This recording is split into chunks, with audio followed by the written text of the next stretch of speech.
नमस्कार, मैं हूं सुरेश चौहान के और आप देख रहे हैं आपका पसंदीदा कार्यक्रम बिंदास बोल। आज के बिंदास बोल में लगातार हम आपके सामने आए हैं बिंदास बोल ऑन कुरान का एपिसोड लेकर। आज के इस एपिसोड में हम आगे बढ़ रहे हैं। आपको बता दें कि पहले दिन से लेकर आज तक हमने आपके सामने कुरान की विवादित 26 आयतों को लेकर चर्चा शुरू की है, जिसमें दोनों पक्ष मुस्लिम हैं और दोनों पक्ष अपने अपने तर्कों के साथ आगे बढ़ रहे हैं। आज के एपिसोड में भी यही श्रृंखला हमारे साथ चलती रहेगी और हम कार्यक्रम को आगे बढ़ाएंगे। इस कार्यक्रम में शुरू में हम पोल लेते हैं, आखिर में पोल लेते हैं और जनता की सहभागिता पोलिंग के साथ दिखाते हैं। इसके साथ ही सारे सोशल मीडिया के प्लेटफॉर्म पर यह चलता है, जिस पर आपकी प्रतिक्रिया भी इस कार्यक्रम का हिस्सा होती है और इसलिए ट्विटर पर, यूट्यूब पर, फेसबुक पर भी आप इसको देख सकते हैं। इस कार्यक्रम को आसानी से देखने के लिए सुदर्शन के मोबाइल ऐप को डाउनलोड करके आप उसको भी लाइव देख सकते हैं। अगर आप सिंगल यूआरएल पे देखना चाहते हैं तो sudarshannews.in/live पर देख सकते हैं। कार्यक्रम के प्रारंभ में पोल लेते हैं कि वसीम रिजवी जी की मांग, क्या कुरान की विवादित आयतों को हटाना चाहिए? कार्यक्रम के प्रारंभ में ही 96% लोग पोल करके कह रहे हैं कि हाँ, हटानी चाहिए। ये अब तक का रेशो है। कल 99% लोगों ने कहा था। प्रतिदिन हम शून्य से पुनः शुरू करते हैं, आगे बढ़ते हैं। चलिए, तो आज मैं कार्यक्रम के प्रारंभ में ही स्वागत करता हूं हमारे साथ जो गेस्ट पैनल है उनका, और हमारे साथ एक और मौलवी थोड़ी देर में जुड़ने वाले, लेकिन पहले दिन से हमारे साथ जुड़े दो अतिथियों का पहले स्वागत करता हूं। हमारे साथ वसीम रिजवी जी है, उत्तर प्रदेश के वक्फ बोर्ड के, सिया वक्फ बोर्ड के चेयरमैन और एक इस्लाम के क्रांतिकारी समाज सुधारक। आपका स्वागत है वसीम रिजवी जी। हमारे साथ पहले ही दिन से अंपायर के तौर पर जो पूर्व में मुस्लिम रहे और अभी सनातन के भी बड़े विद्वान हैं और भी कई पंथों के बारे में अपने विचार रखते हैं, हमारे साथ महेंद्र पाल आर्या जी है। आपका स्वागत है। हमारे साथ बरेलवी सेक्ट के रिप्रेजेंटेटिव के तौर पर मुरादाबाद से जुड़े हुए हैं गजाली जी। गजाली जी, आपका स्वागत है। आप मुफ्ती शहर मुफ्ती जुबैर गजाली। आप तीनों के साथ कार्यक्रम का प्रारंभ करें, लेकिन कार्यक्रम में आप सभी दर्शकों की सहभागिता है, क्योंकि आप फोन करके भी अपनी बात को बता सकते हैं और सोशल मीडिया के स्ट्रीम पर भी आपके कमेंट का हम इस कार्यक्रम में सहभाग लेंगे। कार्यक्रम को आगे बढ़ाते हुए आज हम प्रारंभ करेंगे, क्योंकि अब हमने तय किया है कि हम जब भी किसी दूसरे मुद्दे की तरफ जाते हैं तो बहुत लंबा खींच जाता है। इसलिए पहले एक बार हम इस पूरी चर्चा को समाप्त करेंगे। हम पहली जिस पर कार्यक्रम कर रहे हैं, जिसको हमने कहा है कि विवादित 26 आयतें, तो आज हम उस आयत का सूरा 9 आयत 111 से प्रारंभ करते हैं। तो दिखाइए ये आयत क्या कहती है। सूरा 9 आयत 111। सूरा 9 आयत 111। इसमें तो शक ही नहीं है कि खुदा ने मोमिन से उनकी जानें और उनके माल इस बात पर खरीद लिए हैं कि उनकी कीमत उनके लिए बेश्त है। इसी वजह से ये लोग खुदा की राह में लड़ते हैं तो कुफ्फार को मारते हैं और खुद भी मारे जाते हैं। ये पक्का वायदा है जिसका पूरा करना खुदा पर लाजमी है, और ऐसा पक्का है कि तौरात और इंजील और कुरान सब में लिखा है, और अपने एहद का पूरा करने वाला खुदा से बढ़कर कौन है। तुम तो अपनी खरीद फरोख्त से जो तुमने खुदा से की है खुशियां मनाओ, यही तो बड़ी कामयाबी है। आर्य जी के पास चलते हैं। क्या महेंद्र पाल आर्य जी, ये वसीम रिजवी जी का दावा सही है जो ये कुरान में आयत है क्या, और इसका अर्थ यही है क्या? बिल्कुल यही है। इन्नल्लज़ी, अब मैं इसको पढ़ के सुना रहा हूँ। इन्नल्लाह अश्तरा मिनल मोमिनीना अनफुसहुम व अमवालहुम बिअमवालिहिम जन्ना युक़ातिलून फ़ी सबीलिल्लाहि फ़यक़्तुलून व यक़्तुलून वअदा अलैहि हक़्क़न फ़ित-तौरात वल इंजील वल क़ुरआन व मन औफ़ा बिअहदिही मिनल्लाहि फ़स्तबशिरू बिबाइकुमुल्लज़ी बायातुम बिही ज़ालिका फ़ौज़ुल अज़ीम। ये कुरान से ही है, कुरान का ही है। बिल्कुल।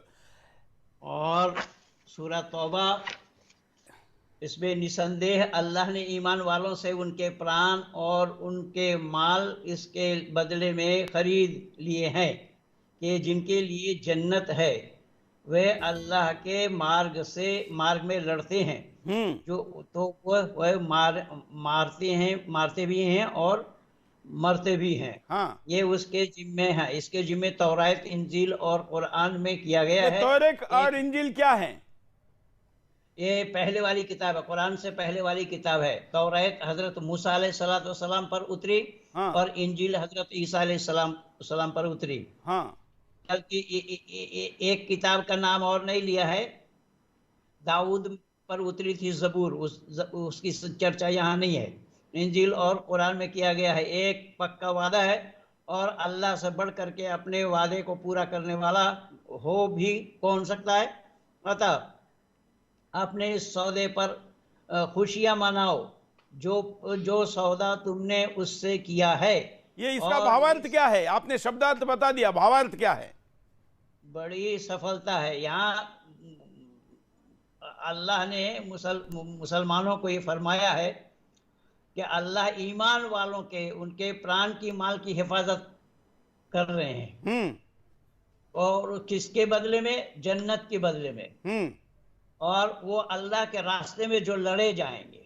अल्लाह का रास्ता भी वही है। उसको फी सबीलिल्लाह कहा।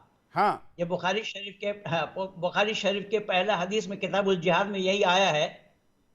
क़ाल अब्दुल्लाह इब्न मसऊद सअलतु रसूलल्लाह सल्लल्लाहु अलैहि वसल्लम अय्युल अमल अफज़लु क़ाल अस्सलातु अला मीक़ातिहा सुम्मा अय्युन क़ाल सुम्मा बिरुल वालिदैन क़ुल्तु सुम्मा अय्युन क़ाल अल जिहादु फी सबीलिल्लाह फसकत्तु अन रसूलिल्लाह सल्लल्लाहु अलैहि वसल्लम। अर्थात अल्लाह का रास्ता वही है। जो पूछा मोहम्मद साहब से कि हमारे लिए अच्छा काम क्या है, तो उन्होंने कहा समय पर नमाज पढ़ लेना। और दूसरा, ठीक है, हम उस पे अभी विस्तार से नहीं जाते। हम इस पे वसीम रिजवी जी की आपत्ति क्या है ये पूछ लेते हैं कि वसीम रिजवी जी, आपने आपकी 26 विवादित आयतों के सूची में इसको क्यों डाला हुआ है? सूरा 9 आयत 111। सुरेश जी, स्क्रीन पर कुछ आ नहीं रहा है, शायद हम दिख रहे हैं आपको कि नहीं दिख रहे? बिल्कुल दिख रहे हैं। अच्छा, हाँ। तो देखिए, इसको विवादित आयतों में इसलिए डाला है कि इसमें कहा गया है लड़ने और मरने वालों को उस्काया गया है, और इसमें ये कहा गया है कि अल्लाह उनसे वादा कर रहा है जन्नत का, जो अल्लाह की राह में मरते हैं और मारते भी हैं। तो यानी कि जो आदमी मारेगा, जो मरेगा, उसको अल्लाह वादा कर रहा है कि हम जन्नत देंगे। हाँ। तो ये पूरी तरह से आयत उस्काती है जिहाद के लिए, काफिरों को मारने के लिए। ये ईमान वालों के लिए आयत है। जो ईमान नहीं रखते, जो आयतों से इनकार करते हैं, उनको मारने के लिए।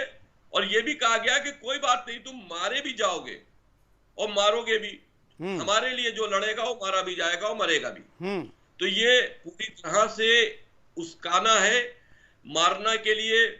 चाहे जिसको शहीद कहा जाता है कि मर गए तो शहीद हो गए, और गैर ईमान वालों से, जिनके पास ईमान नहीं है, यानी जो मुसलमान नहीं है, जो गैर मुसलमान है, जो हिंदू है, सिख है, ईसाई है, कोई सनातन धर्म के, किसी धर्म के भी हैं, अगर के उनको तुम मारोगे तब भी जन्नत है, अगर उनसे तुम मर जाओगे तब भी जन्नत है। ये अल्लाह का पक्का वादा है, और अल्लाह से बड़ा वादा करने वाला कोई नहीं है।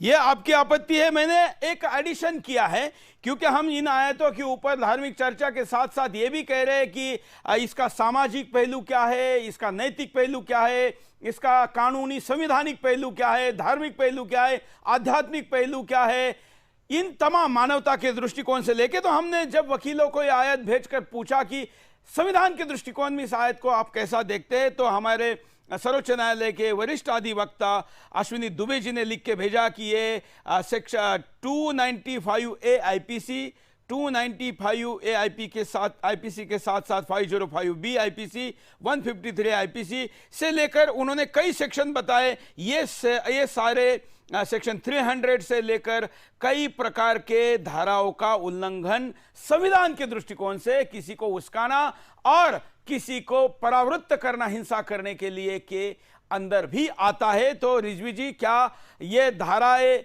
का दृष्टिकोण भी आपने इसके सामने रखा है?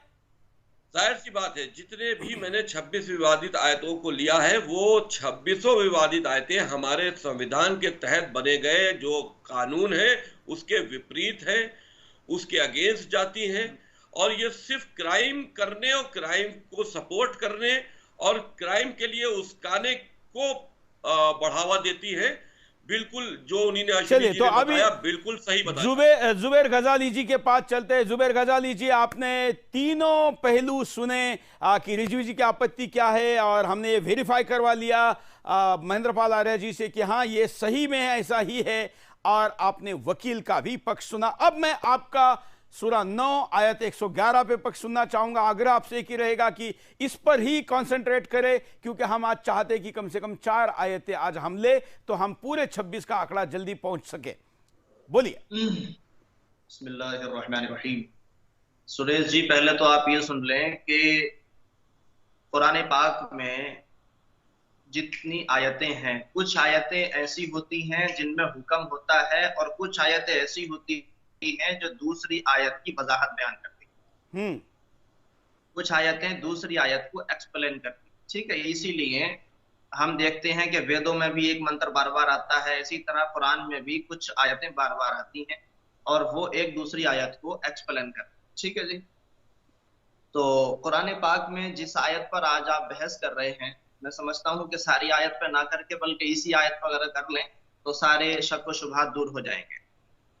आपने आयत बताई, इन्नल्लाह अश्तरा मिनल मुमिनीना अनफुसहुम व अमवालहुम बिअन्ना लहुमुल जन्नह, के युकातिलूना फी सबीलिल्लाह, वो मोमिन जन्नत में जाएंगे जो अल्लाह के रास्ते में लड़ते हैं। हम वो दिखा चुके हैं, अब डायरेक्ट अभी इस पे डिस्कशन पे आई, क्योंकि हाँ महेंद्र पाल आर्य जी भी बोल चुके हैं, रिजवी जी भी बोल चुके हैं, हम भी हिंदी में इसको दिखा चुके हैं।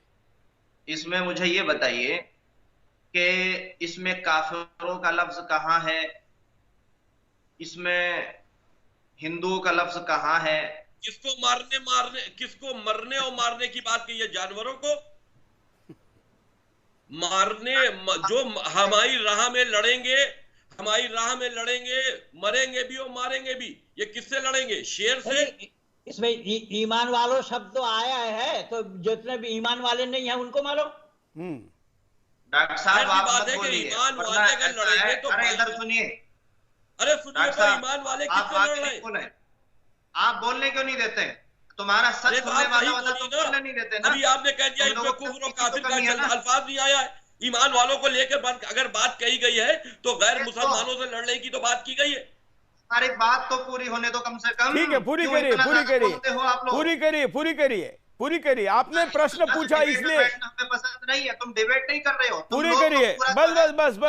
अरे भाई आपने जो पूछा वही तो बताया। प्लानिंग काम कर, ठीक है, आप पूरी करिए। आपने प्रश्न पूछा ना, इसलिए वो बोले। आप प्रश्न क्यों पूछ रहे? आप जवाब देते जाइए। हम प्रश्न नहीं पूछ रहे, हम अपनी बात को पूरा कर रहे हैं। ठीक है, करिए। और दूसरा, आप बात को पूरी भी करिए। और मुझे ऐसा लगता है, दिखने से तो यही दिख रहा है, आप जो पैनल की तरफ मैं जब देख रहा हूं, तो जुबैर जी, वसीम रिजवी जी आपसे उम्र में बड़े ही होंगे, दिख तो ऐसे ही रहा है। तो आप तू में ना करें तो ज्यादा अच्छा है। उम्र में मुझसे बड़े हो या छोटे हो, तू में ना करे। हजरत अबू बकर वसीम रिजवी से उम्र में बड़े हैं, 1400 साल पहले हैं वो। हाँ, हजरत अबू बकर की ये तो क्या है हमारे साथ? अरे आप कुछ कहिए, वो हजरत आपके लिए होंगे। उन्होंने शहजादी फातिमा ज़हरा का हक मारा, उन्होंने रसूल की बेटी का हक छीना, हम उनको कहां से बड़ा कह सकते हैं? तो मेरे पैरों की धूल भी नहीं है। आप आगे बढ़िए और सुनिए, हमारी बात को पूरा होने दो। चलिए, आप बात कंटिन्यू करिए। जुबैर गजाली, सूरा 9 आयत 111। तो इसमें हम पहले तो आपसे ये कह रहे हैं कि इसमें कहीं भी काफिरों का लफ्ज नहीं है। पहली चीज, ईमान वालों है, तो जो ईमान नहीं मानता है वो कौन है? ईमान वाले लड़ रहे हैं, किससे लड़ रहे हैं ये तो नहीं पता ना। गैर ईमान वालों से नहीं, ये कहां लिख रहा है गैर ईमान वालों से? चलिए, आप कंटिन्यू करिए, एक बार आप बोलिए। सुनिए शहर काजी, सुनिए, आप ये बताइए कि ये किससे लड़ने की बात कही गई है? इसी में आ जाइए। हाँ, बस आप छोड़िए दुनिया भर की बातें। ईमान वालों से लड़ने की बात कही गई है कि हम जो हमारी राह में लड़ेगा, मरेगा भी और मारेगा भी। ये किससे लड़ेगा, किसको मारेगा, आप ये बता दीजिए। जाहिर सी बात है, जो मारेगा मरेगा भी यार, जो पीटेगा पिटेगा भी, जाहिर सी बात है, इसमें कौन सी बात है, जो मारेगा मरेगा। तो भाई किससे जो हमारी राह में, यानी कि अल्लाह की राह में जो लड़ेगा, जो अल्लाह की राह में लड़ेगा उससे बात हो रही है। यहाँ पर कोई आपसी झगड़े के लिए बात नहीं हो रही है। लड़ेगा वसीम रिजवी, ये बताओ पहले किससे लड़ेगा? तो जो अल्लाह की राह पे नहीं है उन्हीं से। अरे किससे लड़ेगा ये बताइए, सारी राहें अल्लाह की हैं, पूछ रहे हैं आपसे, इस आयत का क्या मतलब है, आप बताओ ना, किससे लड़ेगा? इसमें तो काफिरों का जिक्र ही नहीं है। हाँ तो किससे? ईमान वालों का जिक्र है। हाँ तो अब हम बताते हैं ना किससे लड़ना। ईमान वाले किससे लड़ेंगे?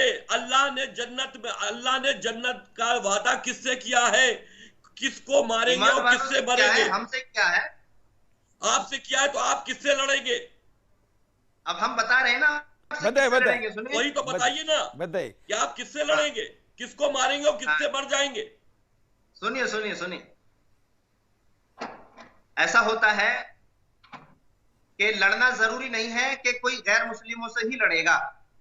जब हजरत रसूल पाक सल्लल्लाहु अलैहि वसल्लम के पास, पैगंबर मोहम्मद के पास एक यहूदी आया और एक मुसलमान आया, और दोनों के दरमियान फैसला नहीं हो रहा था। जमीन हकीकत में यहूदी की थी और मुसलमान उस पर जो है जबरदस्ती कब्जा करना चाहता था। आप इस आयत को कोट करें, आप इस आयत को सूरा 9 आयत 111 को बता रहे हैं। यहाँ पर फैसले की बात नहीं हो रही। अब आप इसमें सूरा 9 आयत 111, कोई फैसले की बात नहीं हो रही, कोई झगड़ों के बीच के फैसलों की बात नहीं है, झगड़ों के बीच के फैसले की बात नहीं है, लड़ाई की बात है, जंग की बात है। ईमान वाले जिससे लड़ रहे हैं उससे मर रहे हैं। अगर आपके पास उत्तर नहीं है तो हम अगली आयत की तरफ चलते हैं। जुबैर गजाली जी, कोई बात नहीं। उत्तर क्यों नहीं, हम आपसे पूछ रहे हैं, इसमें काफिरों का लफ्ज़ कहाँ है, इसमें मुश्रिकों का लफ्ज़ कहाँ है? और मारने का अल्फाज किससे है? हम काफिर की बात हमने की नहीं। किसी से भी है, आप कैसे समझ सकते हैं कि काफिर? तो आप बताओ ना, तो आप बताओ ना, आप इसलिए तो बैठे हैं। आपने क्या सीखा? हम बता रहे हैं, किसको मारेंगे और किससे मरेंगे? बोलिए। अल्लाह ने वादा किया है जन्नत में जाने का, तो हम किससे लड़ेंगे और किसको मार के जन्नत में जाएंगे? बताइए, इस वादे के ऊपर बात कीजिए। हाँ सुनो, अगर कोई आदमी इंडिया में रह के चाइना से लड़ता है तो वो भी अपने ईश्वर की राह में लड़ता है, ठीक है नहीं? क्यों? कि वो अपने ईश्वर के बंदों की, अपने ईश्वर के पैदा किए हुए क्रिएशन की रक्षा करना चाहता है, तो वो उसी की राह में लड़ता है।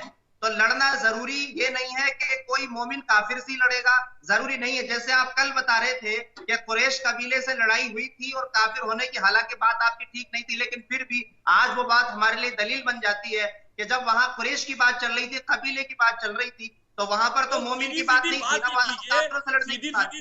तो आप आज कुरान मजीद महदूद है सऊदी अरब के लिए, कुरान मजीद महदूद है सऊदी अरब के लिए। दुनिया के मुसलमानों से इससे कोई मतलब नहीं है, हिंदुस्तानी मुसलमानों से इससे कोई मतलब नहीं है, इसकी आयतों से हिंदुस्तानी मुसलमानों से कोई मतलब नहीं है। महेंद्रपाल आर्य जी शायद कुछ महेंद्रपाल आर्य जी कुछ कहना चाहते हैं, एक मिनट जरा, क्योंकि अंपायर की राय लेते हैं। हाँ बोलिए महेंद्रपाल आर्य जी, बोलिए। नहीं, हमारा एम्पायर नहीं है कोई भी, शब्द आया है ईमान लाने वालों। हाँ, अब ईमान क्या है इसको हम जान जाएंगे तो बेईमान कौन है अपने आप पता लग जाएगा। हाँ, ईमान कौन है तो बेईमान कौन है। हाँ जी जी जी जी। तो ईमान के लिए बताया गया है कि आमन्तु बिल्लाहि व मलाइकतिही व कुतुबिही व रुसुलिही वल यौमिल आखिर वल क़द्रि खैरिही व शर्रिही मिनल्लाहि तआला वल बास बअदल मौत। अर्थात अल्लाह को मानता हूँ, अल्लाह के रसूल को मानता हूँ, मलाइका फरिश्ता को मानता हूँ और अल्लाह के किताब को मानता हूँ। अल्लाह ने अच्छे और बुरे का किस्मत को बनाया है, मौत के बाद वाली जिंदगी और जन्नत और जहन्नुम को मानता हूँ, वो ईमानदार है। और इसको में से एक जो नहीं मानता वो बेईमान।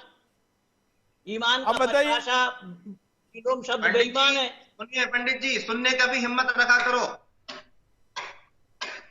पंडित महेंद्रपाल आर्य साहब सुनिए।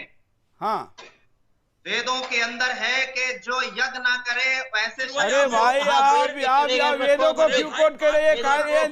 सूरा 9 आयत 111 पर आपके पास कंटेंट है या नहीं है? आयत पर बात चल रही है। सूरा 9 आयत 111, आप उसी पर बात करो ना। बैठा हूँ मैं, क्यों पेश कर रहे हैं? मौलाना रिजा खान की लिखी हुई किताब है। उस आयत का आप जवाब दीजिए। ये देख लो वेदों में क्या लिखा है। वेद में लिखा है कि जो यज्ञ करता है। अच्छा, आप वेदों पे बात करनी है क्या? वेद का एपिसोड, वेदों पर चर्चा करेंगे क्या? नहीं, ये मौलाना रिजा बात को घुमाइए नहीं। लेकर के मैं बैठा हूँ। कुरान में फंसते हैं तो आप कभी इंजील की तरफ भागते हैं, कभी जुबैर की तरफ भागते हैं, कभी वेदों की तरफ भागते हैं। आप दूसरे धर्मों पर हमला करना शुरू करते हैं।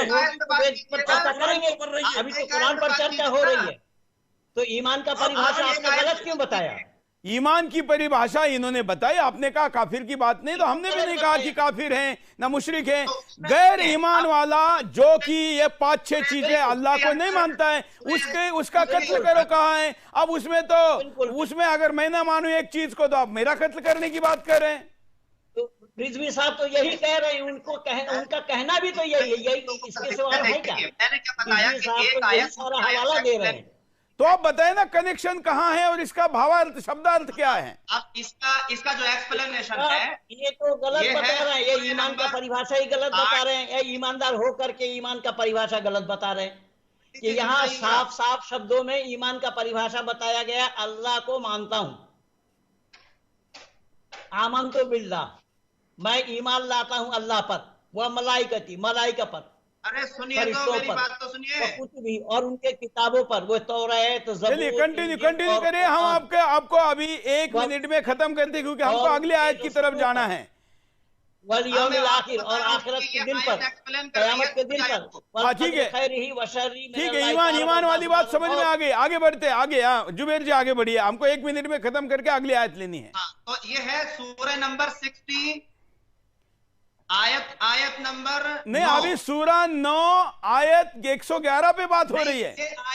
ये आयत उसी को बता रही है कि किसको मारना है किसको नहीं मारना। मैं बता रहा हूँ आपको, बताएं। इसमें है इन्नमा यनहाकुमुल्लाहु अनिल लज़ीना कातलू। डायरेक्ट हिंदी में आइए। अल्लाह ताला उन लोगों को कत्ल करने का हुक्म देता है कि जिन्होंने तुमको अपने शहर से निकाला था और तुम्हारे वादे को तोड़ा था जो तुमने मुआहदा बनी किनाना से किया था। अच्छा सुनिए, तो इसका मतलब कुरान यूनिवर्सल नहीं है। डॉक्टर भी थोड़ा साइलेंट हो। मतलब कुरान यूनिवर्सल नहीं है। जब पैगंबर मोहम्मद को वादे हैं, ये सिर्फ सऊदी अरब के लोगों के लिए है। लड़ोगे ना, हम तुमसे लड़ेंगे, लेकिन जो मुआहदा तोड़ेगा लोगों के लिए है। जाहिर सी बात है। अब आप ये बताइए कि किसी को मार रहे हैं, किसी को कोई मार नहीं रहे हैं, आप क्यों ढो रहे हो? नहीं है, ये फाइनल हो गया। कुरान यूनिवर्सल नहीं है, पूरी दुनिया के लिए नहीं है, सिर्फ सऊदी अरब के लिए है। ईमान सऊदी अरब के लिए है, ईमान वाले सऊदी अरब के लिए है। बाकी दुनिया में जिस मुल्क में भी जहां भी मुसलमान रह रहे हैं, उनको कुरान पढ़ने की जरूरत नहीं है। कुरान सबके लिए है, कुरान सबके लिए है। वो अगर कुरान सबके लिए तो आयतें सबके लिए है, हिदायत सबके लिए है। अगर आयतें सबके लिए, हिदायत सबके लिए है, तो आप दूसरी आयत जो कि वहां सऊदी अरब के लिए थी, तो हमारे अरब की आयत से ईमान वालों को कंफ्यूज मत कीजिए। आप कह रहे हो कि किसको मारने की बात कही गई है, तो वो आयत की आप जिक्र कर रहे हैं, वो आयत तो उस वक्त के लिए थी कि वहां के लिए, जैसे आपने कल आपने नहजुल बलागा में गुमराह करने की कोशिश की, आज आप फिर उसको दूसरी आयत से गुमराह कर रहे हैं। यहाँ पर लिखा है यूनिवर्सल। ठीक है, चलिए हम ऐसा करते हैं, ऐसा कुल मिला के आप गजाली जी, ठीक है गजाली जी, अभी आप सुनिए। अरे भाई सुनिए ना।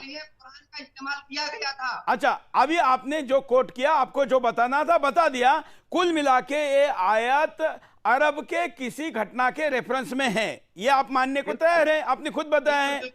बस उसमें वसीम रिजवी जी का वो जो पक्ष है कि भारत के परिप्रेक्ष्य में भारत घटना अगर ठीक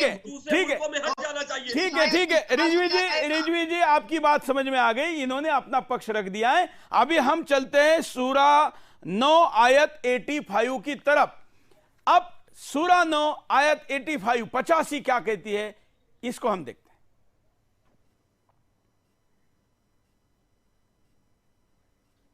अगली आयत लेते हैं। सूरा 9 आयत 58। है रसूल, उनमें से कुछ तो ऐसे भी हैं जो तुम्हें खैरात की तकसीम ख्वामखा इल्जाम देते हैं, फिर अगर उनमें से कुछ माकूल मिकदार हिस्सा दे खुश हो गए हों, और अगर उनकी मर्जी के मुआफिक उसमें से उन्हें कुछ नहीं दिया गया तो बस फौरन ही बिगड़ बैठेंगे।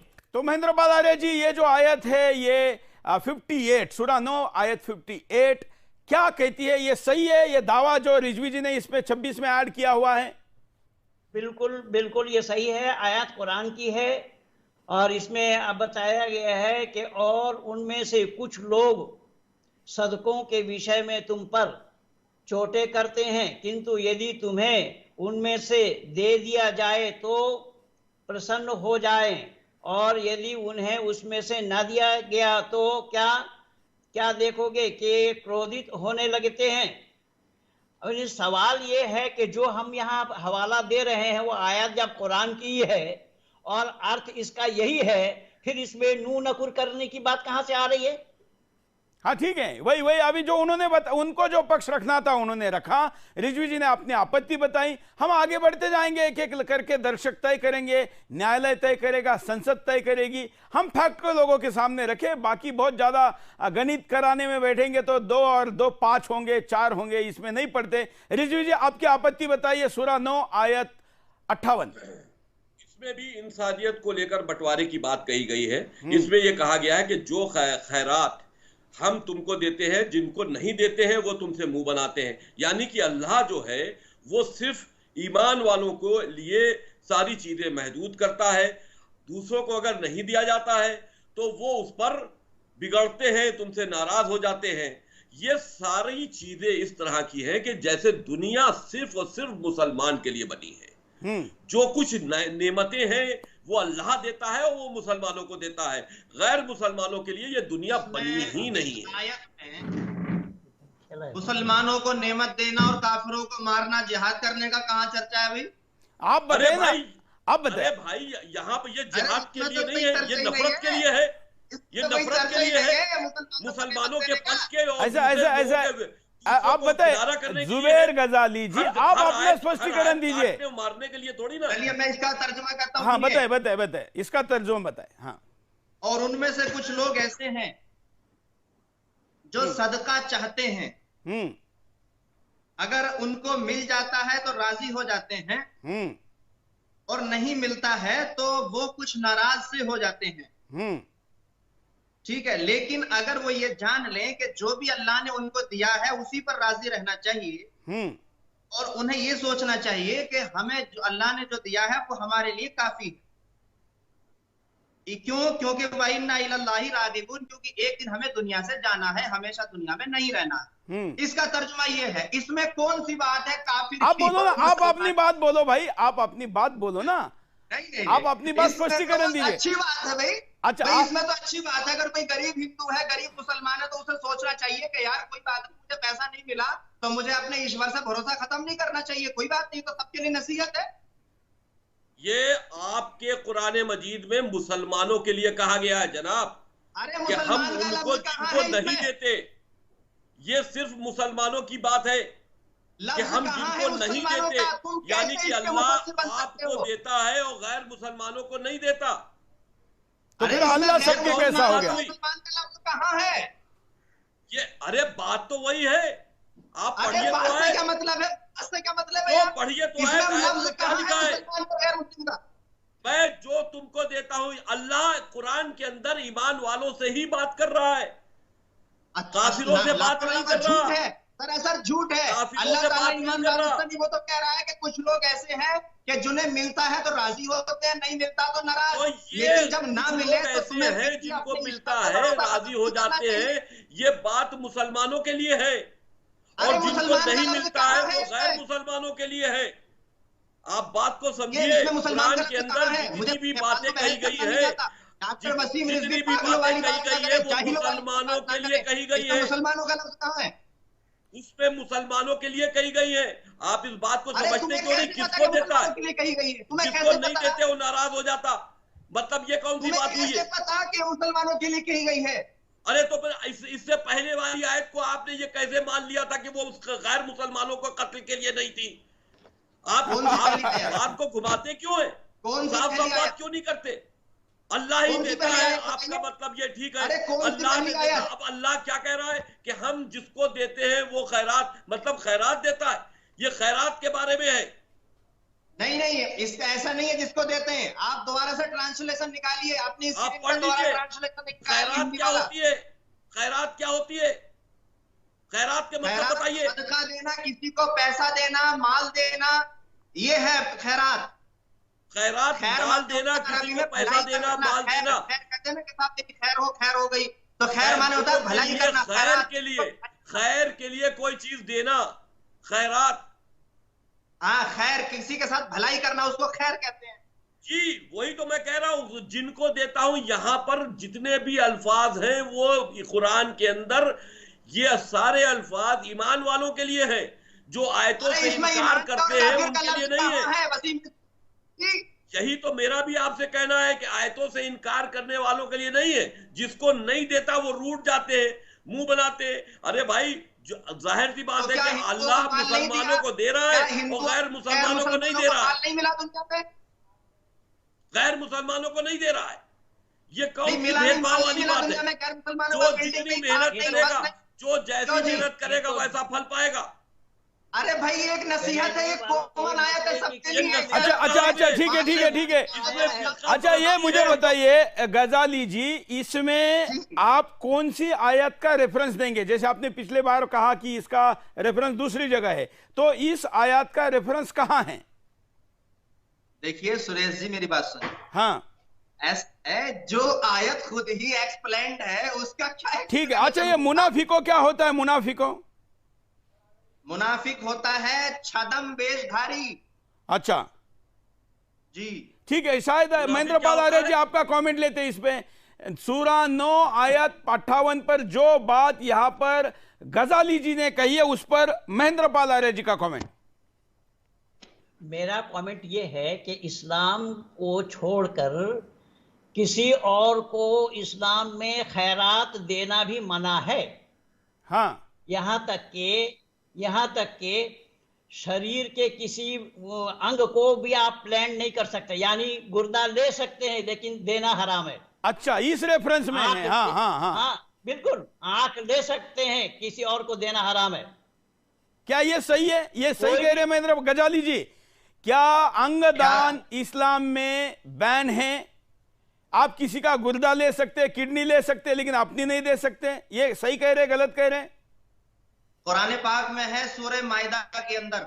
हाँ, अल्लाह फरमाता है कि वर्ज़ुक़ूहुम वक्सुहुम, कि जो लोग तुम्हारे दरमियान गरीब हैं, तुम्हारे पड़ोसी हैं, उनको रिज़्क़ पहुंचाओ। और अगर वो परेशान हो, वइन कुनहुम मुशरिकून, अगर वो मुशरिक भी हो, परेशान हो, तो उनको अपने पैसों से उनके घर तक पहुंचा दो। अन्नदान की यहाँ अन्नदान की बात नहीं हो रही, अंगदान की हो रही। अंगदान, शरीर, किडनी, गुर्दा पहुंचाना। रिज़्क़ पहुंचाना अन्नदान ही होता है। अन्नदान नहीं कह रहा हूँ। सुनिए गजाली जी, अंगदान पर खैरात के नाम पर। एक मिनट, आपकी किताब को कोट कर रहे हैं। एक मिनट, ये आपके बड़े व्यक्ति ईमान और कुफ्र के कुछ बयान नाम पर जो मुसलमान पैसा निकालते हैं, क्या ये किताब है फतवा देंगे कि वो गैर मुसलमानों को वो खैरात और ज़कात दी जा सकती है? चलिए, शहर काजी है, ये बताएं। क्या लिख रहा है इस किताब में? मस्जिद में आप काफिर का पैसा भी नहीं लग सकता, पेशाब खाना में और खाना में लगाया जाएगा। दे सकते नहीं, खैरात की यहाँ जो बात हो रही, किसी को देने की बात हुई। जो गजाली जी की बात मेरे समझ में आ गई, जो कि महेंद्रपाल आर्य जी भी एक्सप्लेन करे कि किसी को देने की बात है।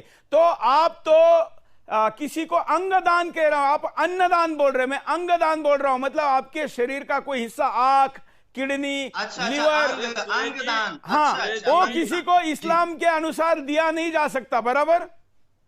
नहीं, ऐसा कुछ नहीं है। कहा है कि दिया जा सकता है, बताइए। बिल्कुल दिया जा सकता है। बताइए, कोट करिए। देखिए, ये किताब है, सुनिए।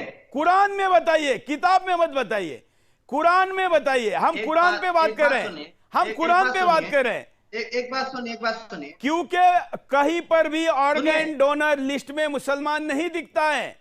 वो हमेशा कोट करता है कि कुरान में कहा गया है या इस्लाम ये कहता है कि हम किसी को अंगदान नहीं देंगे।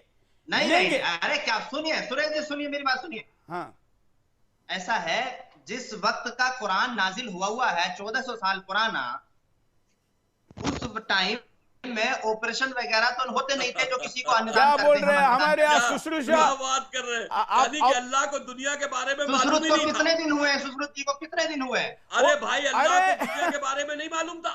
नहीं सुश्रुत, मैं BA-MS का स्टूडेंट हूं। अब दूसरा कुरान आना चाहिए, ये नहीं आना चाहिए? आप बताइए, 1400 साल हो गए उस वक्त। अरे मैंने तरह को सुश्रुत पढ़ रखी है। मैं स्टूडेंट हूं BA-MS बैचलर ऑफ आर्ट्स। यही तो मेरा कहना है, यही मेरा कहना है कि जो कुरान आया था वो 1400 साल पहले, जिसको आप लोगों ने लिखा है, जिसमें आपने अमानत में खयानत करके लिखा है, वो 1400 साल के हालात के पहले के लिए था। उस वक्त के सऊदी अरब के हालात के लिए था। ये यूनिवर्सल किताब नहीं। कहाँ लिख रहा है कुरान के अंदर? कहाँ लिख रहा है कि अंग देना हराम है? कहाँ लिख रहा है कुरान में? बताइए। अरे अभी तो आपने कहा ना कि उस वक्त ऑपरेशन नहीं था। कुरान में कहाँ लिख रहा है कि ना है? कहाँ लिख रहा है कि नहीं देना चाहिए?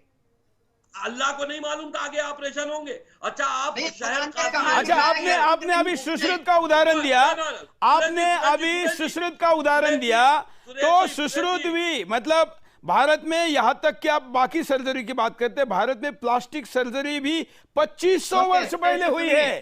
2500, इस्लाम के 1100 साल पहले। सुरेश जी सुनिए, आप सुश्रुत के बारे में मुझसे बहस नहीं कर सकते, क्योंकि मैंने सुश्रुत भी पढ़ रखी है, चनक संहिता भी पढ़ रखी है। अरे भाई, मैं आपको भारत में ऑपरेशन का इतिहास दिखा रहा हूं। एक मिनट, जरा इसको लीजिए स्क्रीन पे। भारत में, प्राचीन भारत में, जरा इसको स्क्रीन पे लीजिए। हाँ, और लीजिए, क्लोज लीजिए, फोकस करो। हाँ, ये देखिए, कोई भी गूगल करे और लिखे कि भारत में सर्जरी का इतिहास, तो सर्जरी का इतिहास तो और आगे है। मैंने प्लास्टिक सर्जरी वाला खोला है, और प्लास्टिक सर्जरी में कहा है कि प्राचीन भारत में 2500 साल पहले से ही भारत में प्लास्टिक सर्जरी तक होती थी। अब अगर आप और पीछे जाएंगे, गणेश जी की सर्जरी से लेके बाकी सर्जरी की तरफ जाएंगे तो और पीछे। खैर, हम उस तरफ नहीं जाना चाहते। हमारा मुख्य मुद्दा यह है कि इस आयत में जो बात, सुरेश जी, इस आयत से मेरा एक सवाल है। हाँ, पूछिए, सवाल है हमारे जो मुसलमान, पूछिए। एक मिनट, गजाली जी, इस पर एडिशन लेते हैं। आगे बहुत काम आएगा। एक सवाल मुफ्ती साहब से पूछना है जो आगे बहुत काम आएगा। मुफ्ती साहब, आप शहर काजी मुरादाबाद है, आप क्या मुरादाबाद के लोगों को ये बात एक फतवा देकर कह सकते हैं? क्योंकि काजी को फतवा देने का एक हैसियत रखता है। आप फतवा देकर ये बात कह सकते हैं कि मुरादाबाद के मुसलमान खैरात और ज़कात किसी भी गैर मुसलमानों को दे सकते हैं? बताइए, फतवा दीजिए इस पर कि खैरात और ज़कात जो मुसलमान निकालते हैं वो गैर मुसलमानों को दे दे। सुनो, जो भी मुसलमान है, वो आम आदमी जो है, वो कुरान की सिर्फ अरबी पढ़ते हैं, ट्रांसलेशन नहीं पढ़ते। जितने भी मुसलमान हैं वो आलिमों के पीछे चलते हैं, ठीक है? जितनी भी अवाम मुसलमान जनता है वो सब आलिमों के पीछे चलते हैं, फायदा उठाते, इसी का फायदा उठाते। आप फतवा दीजिए इस बात पर, आप फतवा दीजिए। ना, मेरी बात आप सुनिए। अगर आप फतवा दीजिए मुरादाबाद के लोगों के लिए कि मुरादाबाद के लोग जब खैरात और ज़कात निकाले तो वो गैर मुसलमानों को दे। मुता की औलाद, यजीद की औलाद, पूरी बात सुनने की हिम्मत रखो। ये देखिए, आप बदतमीजी कर रहे हैं, आप बदतमीजी कर रहे हैं। आप सुनते क्यों नहीं? अरे भाई, आप गंदी औरत आयशा की औलाद होंगे, मुझे इससे क्या मतलब? लेकिन आप हमें ये बताइए, आप यजीद की औलाद। अरे भाई, मैं किसी की औलाद, आप अम्मी आयशा जो गंदी औरत थी, आप उसकी औलाद होंगे। मुझे इससे कोई मतलब नहीं। चलिए शब्दों का ध्यान रखिए, शब्दों का ध्यान रखिए, शब्दों का ध्यान रखिए। हम किसी को गंदी बात ना करें। ऐसा जुबैर गजाली जी, फतवा मांग रहा हूँ, एक मिनट जुबैर मांग रहा हूँ, एक मिनट साहब एक फतवा दे कि मुरादाबाद के मुसलमान खैरात और ज़कात जब निकाले तो खैर मुसलमानों को दे। अच्छा एक मिनट अच्छा आप दोनों रुकिए। एक तो थोड़ा शब्दों का ध्यान रखिए, दूसरा आप गजाली जी आपने खुद इस्लामी पद्धति से गाली दी है, मतलब वहां इस्लाम में जो दो पद्धति का आपने नाम लिया वो गंदी है, ऐसा आप मानते हैं? नहीं, कोई गंदी। आपने कहा मुता की औलाद, आपने कहा मुता की औलाद, आपने इनको मुता की औलाद कहा, आपने इनको जो गाली दो इस्लामी, वो एक इस्लामी पद्धति के ऊपर ही तो गाली दी। रिजवी जी दोनों पद्धति को अगर ये गाली मानते हैं, हाँ सुनिए, पैगंबर मोहम्मद की बीवी हज़रत आयशा हमारी मां है, ये नई चीज नहीं है, ये जवाब नहीं देते, को भी गाली दे सकते हैं। हाँ आप गाली दीजिए, मुझे आपकी गालियों का कोई असर नहीं होता। आप फतवा दीजिए, आप फतवा दीजिए। आयशा गंदी औरत थी तो मैंने गंदा कह दिया, आप गलत बात आप छोड़िए, मैंने आपको थोड़ी ना कहा तुम्हारी माँ गंदी औरत, तुम मुता की औलाद। अरे ऐसा मत करिए, ऐसा मत करिए। अरे आप फतवा दे दीजिए, आप पूरा गुस्सा क्यों हो रहे हैं? आप फतवा दे दीजिए, आप फतवा दे दीजिए, फतवा दे दीजिए, फतवा दे दीजिए। हम कह रहे हैं हम कुछ हैं, हम बहुत गलत है, हम बहुत गलत है। आप गंदी औरत आयशा के औलाद है, आप छोड़िए, हम आप फतवा दे दीजिए। मुता की औलाद, इब्लीस की औलाद, आप आयशा के कोठे पे पैदा हुई औलाद, आप आयशा के कोठे पे पैदा हुई औलाद होंगे, आप छोड़िए। अरे आपकी माँ होगी तो हम तो उन्हीं की औलाद आपको कह रहे हैं, अरे उन्हीं की औलाद को आपसे कह रहे हैं, हम यही तो कह रहे हैं, आप आयशा की औलाद है, इसे बुरा क्यों मान रहे हैं? आयशा की औलाद है, हज़रत आयशा हमारी मां है। तो आप हज़रत आयशा की गंदी औलाद है, ठीक है, मान लिया हमने। हफ्सा हमारी मां है। अरे ठीक है, आपकी मां होगी, वो गंदी औरत थी, अरे वो गंदी औरत थी, आप गंदी औरत को अपनी मां कहिए, मुझसे कोई एतराज नहीं है। हज़रत फातिमा की मां को गंदा बता रहे हो, हज़रत खदीजा को गंदा, कोई एतराज नहीं। अरे भाई गाली गलौज मत करिए, गाली गलौज मत करिए, आप गाली मत दीजिए, गाली गलौज मत करिए, गाली गलौज मत करिए।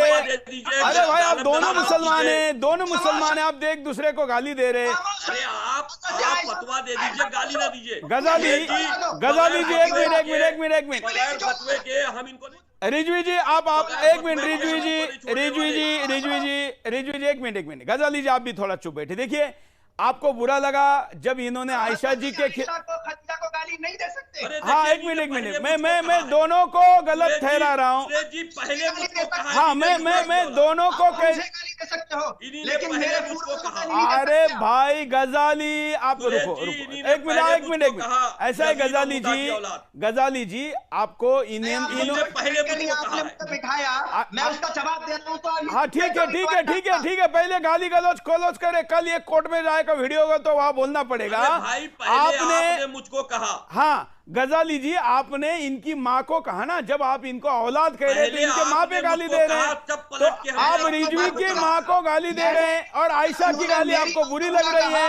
ये 1400 साल पहले थे नहीं, 1400 साल की इनकी उम्र नहीं, इन्होंने मेरी आप भी नहीं थे, आप भी नहीं थे, आप भी तो नहीं थे, आप भी तो नहीं थे, 1400 साल पहले आप भी नहीं थे ना। आपके इस्लाम में पुनर्जन्म की व्यवस्था है कि आपको फिर आए हो। पहले मुझको यजीद की औलाद कहा, आपने मुझको मुता की औलाद कहा, जब आपने मुझको कहा तो मैंने आपको कहा, आपने मेरा दिल दुखाया, हमने आपका दिल दुखाया, चलिए कौन सी गलत बात है? आप चलिए गाली पे शो नहीं है।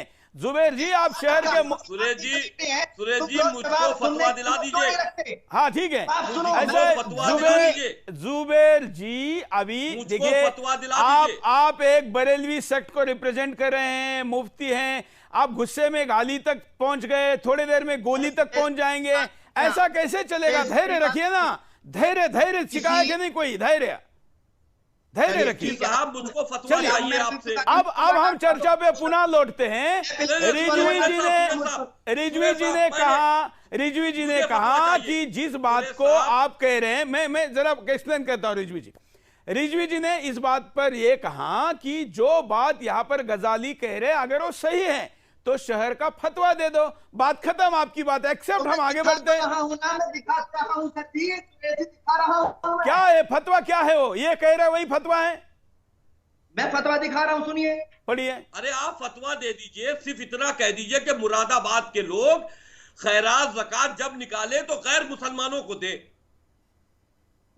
आप सुनिए, क्वेश्चन ना करो, पहले एक चीज का जवाब देने दो। अरे भाई ये बात खत्म हो जाएगी, हम इस आयत पर हार मान लेंगे, इस आयत पर हार मान लेंगे आपसे, बलागा में आग लगाओ पहले, इस आयत से हम हार मानने को तैयार हैं। चलिए अब आप लोग दोनों को थोड़ा ठंडा करते हैं, तब तक महेंद्र पाल आर्य जी जो बात यहाँ पर ये लोग कह रहे हैं, या खास करके गजाली जी का जो जवाब है, ये खैरात और ज़कात, ठीक है आप दोनों थोड़ा कूल डाउन हुए, तब तक मैं महेंद्र पाल आर्य जी के पास चलता हूं। जो बात यहाँ पर गजाली जी कह रहे हैं, आप उससे सहमत है क्या? नहीं, बिल्कुल सहमत नहीं है। ये तो इनकी आला हजरात ने खुद मना किया है, इनकी किताब में है कि एक काफिर है और कोई मुसलमान उसको मरने से उसको बोले कि बैकुंठवासी है, वो भी काफिर हो जाएगा। ये इनकी किताब, मेरे पास एक खजाना मौजूद है, मैं प्रिंट निकाला उसको, दिखाई जरा फुल स्क्रीन दिखाइए, क्या कह रहे हैं आला हजरात, मलफूजात आला हजरात, ये इनकी किताब है, बहार शरीयत इनकी किताब है। ये तो किसी गैर मुस्लिम को अगर वो काफिर है, कोई मुसलमान उसको अगर काफिर ना माने वो भी काफिर हो जाएगा। उसको मरने के बाद अगर उसके शव को देख करके कहे कि ये बैकुंठवासी है तो वो भी काफिर हो जाएगा। ये तो इनकी किताब मौजूद है यहाँ पर, पहली बात। दूसरी बात ये है कि अगर ये खैरात देने की बात जहां तक है, इस मौलाना साहब से, मुफ्ती साहब से पूछिए कि मुसलमान मर जाने पर इन्ना लिल्लाहि व इन्ना इलैहि राजिऊन कहते हैं आप, सुरेश चौहान के मरने पर इन्ना लिल्लाहि व इन्ना इलैहि राजिऊन कहोगे या फी नार जहन्नम खालिदीन फीहा कहोगे? जरा यही बताएं। सुनिए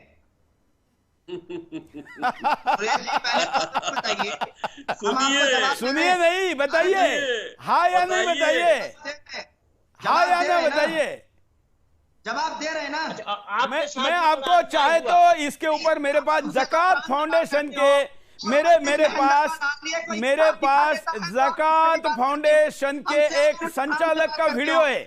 वो विदेश में जाकर कहते हैं कि भारत के मुसलमानों को हम कहते हैं कि किसी भी हिंदू के अंत यात्रा में जाकर ये मत कहना कि तुमको जन्नत मिलेगी। ये मेरे पास वीडियो है जो महेंद्र पाल आर्य जी ने कहा, इसका मैं वीडियो दिखा सकता हूँ।